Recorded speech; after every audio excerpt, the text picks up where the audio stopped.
Bonjour les gens, c'est Cassimbo, on se retrouve pour une nouvelle vidéo. Aujourd'hui je vais vous parler de l'overboard de ma petite sœur. C'est elle qui va vous donner plus d'explications. Voilà. Bonjour à tous, alors je vais vous parler de mon overboard. Je vais vous dire comment on le manipule et à quelle vitesse il va. Alors pour commencer, je vais vous montrer la vitesse. Il va jusqu'à 20 km à l'heure. Mais je ne vous conseille pas de rouler à cette vitesse-là, sinon vous allez vous faire gravement mal. Voilà. Je vais vous parler ensuite du manipulage. Pour manipuler l'overboard, il faut pencher ses genoux en avant. Et pour reculer en arrière, il faut pencher ses genoux en arrière. Alors, on peut aussi tourner avec l'overboard, je vous montre. Pour tourner, il faut simplement se pencher légèrement vers la gauche pour tourner à gauche et vers la droite pour tourner à droite. Alors, je vais vous parler aussi comment allumer l'overboard et comment l'éteindre. Alors, je fais une démonstration. Pour allumer l'overboard, il faut appuyer sur le bouton que voici, le petit bouton gris. Et pour éteindre l'overboard, il faut réappuyer dessus. Il y a aussi un mode débutant et un mode avancé. Le mode débutant, il faut appuyer une fois sur le bouton. Pour le mode avancé, il faut appuyer 2 fois sur le bouton. Alors, je vais vous parler d'autre chose. Alors, là, je vais vous parler des petits sigles ici, au milieu, que vous voyez.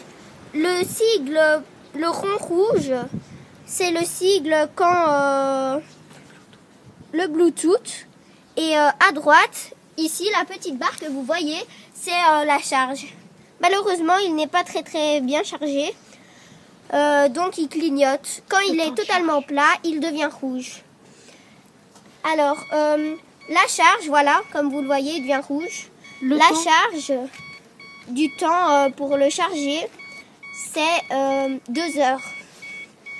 Donc il y a également un chargeur avec. Donc je vous fais une démonstration pour rouler. Voilà. Je vais pas rouler très vite. Comme ça. Alors moi je vais vous dire quelque chose aussi que ma petite soeur ne vous a pas dit. On dit que l'overboard va à du 20 km à l'heure, mais si vous faites déjà du 6 km à l'heure, eh ben vous êtes dans le décor. Donc je ne vous le conseille pas, si vous l'avez, l'overboard, de faire plus de 6 km à l'heure. Même 5, c'est déconseillé. Alors pour l'achat de l'overboard peut varier entre 200 et 400 euros. Donc je vous conseille de faire des économies. Alors il y a aussi, je vais descendre mon overboard parce qu'il est plat. Il y a aussi... qu'est-ce que j'ai pas encore parlé? J'ai pas encore parlé de...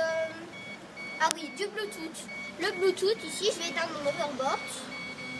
Le Bluetooth, je retourne mon overboard. Ici, comme vous le voyez, il y a des baffles. Et ces baffles, ça sert à écouter de la musique. Donc nous prenons notre GSM et nous le connectons à notre overboard.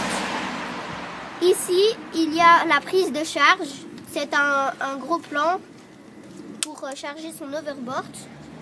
Voilà, et les roues de l'overboard sont assez larges pour rouler.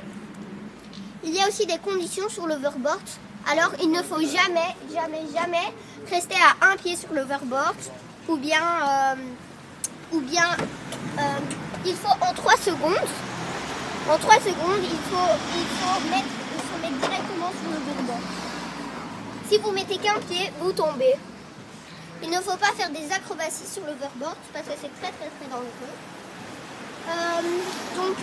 Qu'est-ce que j'ai pas parlé? L'overboard, on peut le choisir en plusieurs couleurs. On peut le choisir en rouge, comme vous le voyez ici. On peut le choisir en noir, en mauve, en bleu, etc. La prise de charge, donc le chargeur. Il y a une batterie sur le chargeur. Et on doit la brancher dans le petit bouton et à une prise et ça charge pendant 2 heures.